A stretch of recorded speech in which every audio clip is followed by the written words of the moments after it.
Going on, everyone? So the Golden State Warriors have extended the series, which isn't really a surprise. I'm sure no one is really majorly shocked.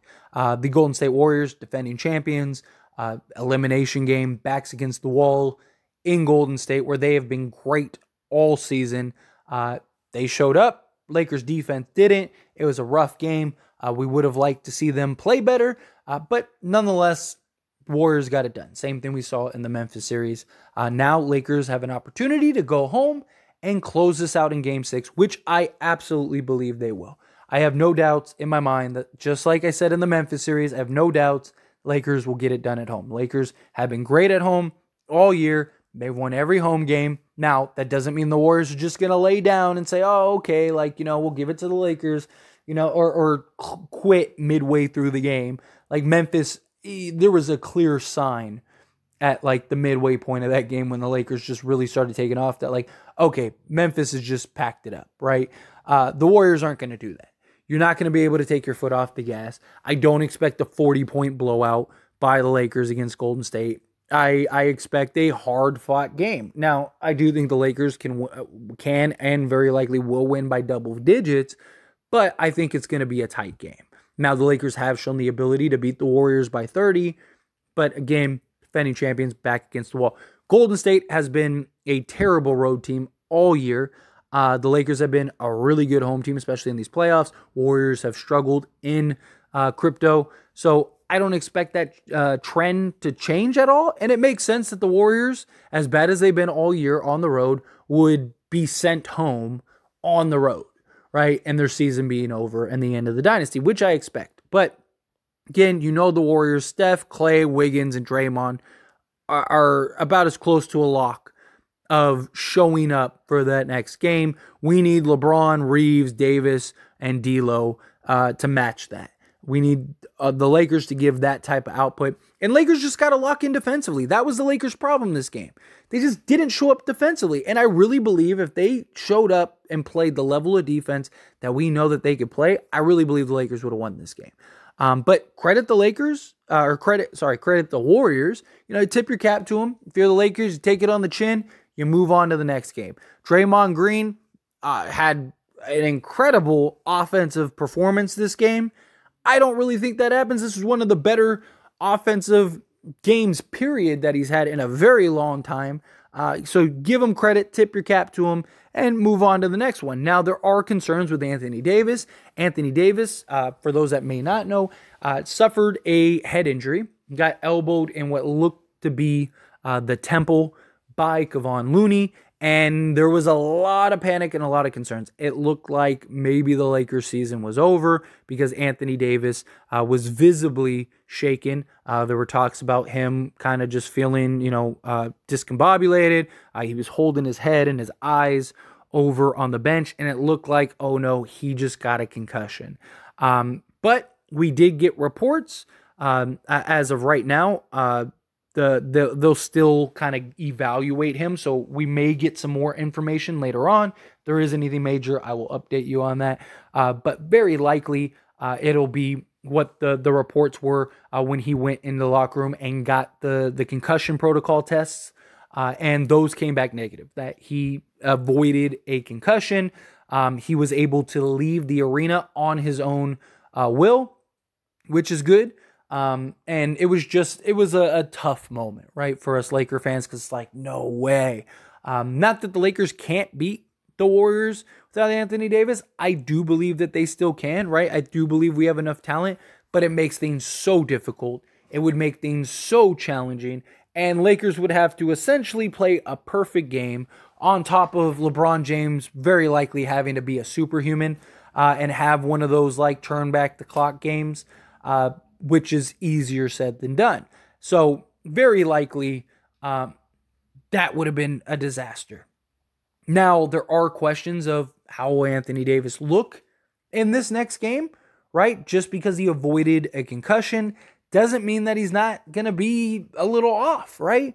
Very likely he experienced some type of vertigo or something like that, and just, he had to be wheelchaired to the locker room. Now, that could have just been part of the protocol. He's a big guy, center. You don't want him falling over and smacking his head or something like that again, and now it's an even bigger problem. So it was very likely just a precaution, but still some concerns, still some stuff to be worried about and look for in the next game. But we need our guards to step up, right? D'Angelo Russell, Dennis Schroeder, Austin Reeves, if Lonnie Walker plays, him as well.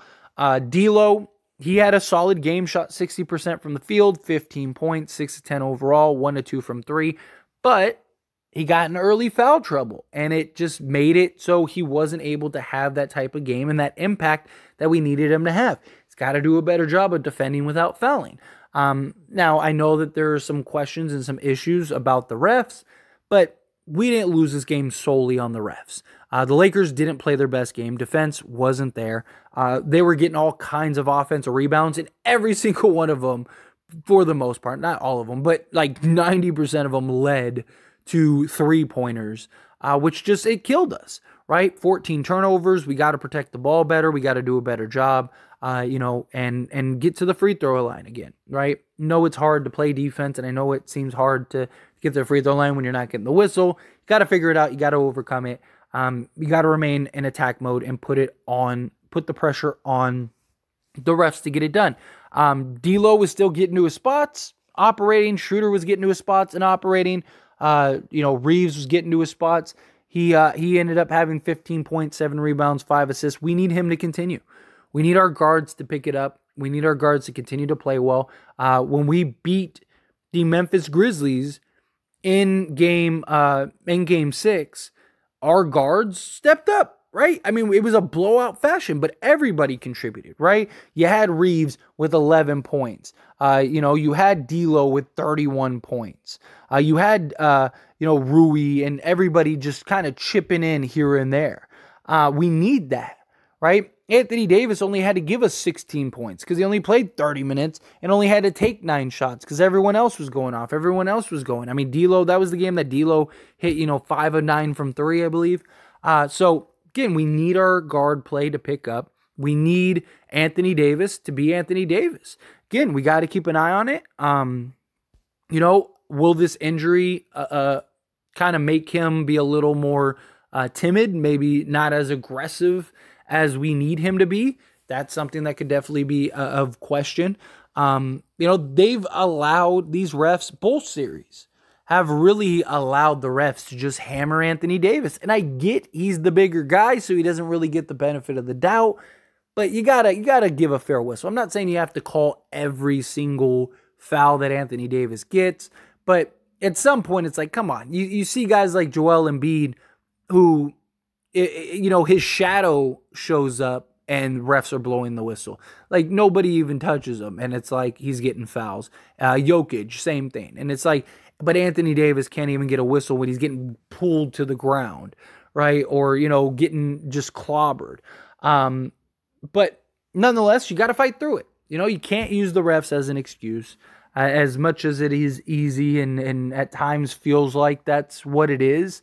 Lakers have been able to fight through it. They were able to fight through it in the Memphis series and won. They have been able so far to fight through it in the Golden State series and keep winning. Now you got one more game, right? Job's not finished. You got to win 4 games.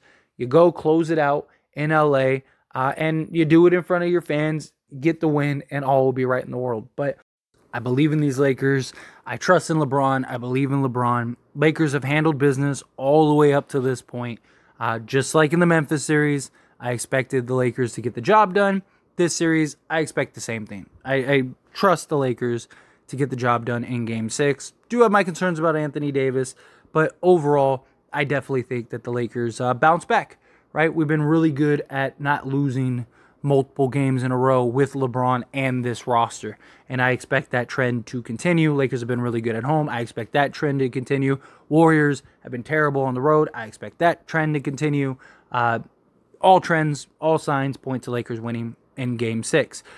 But real quick, also, for those that are wondering, Jake is finishing up, and we should be back to our usual live streams and videos together come this weekend. So look forward to that at some point this weekend, most likely Nothing set in stone yet, but he's finishing up and should be back into the swing of things.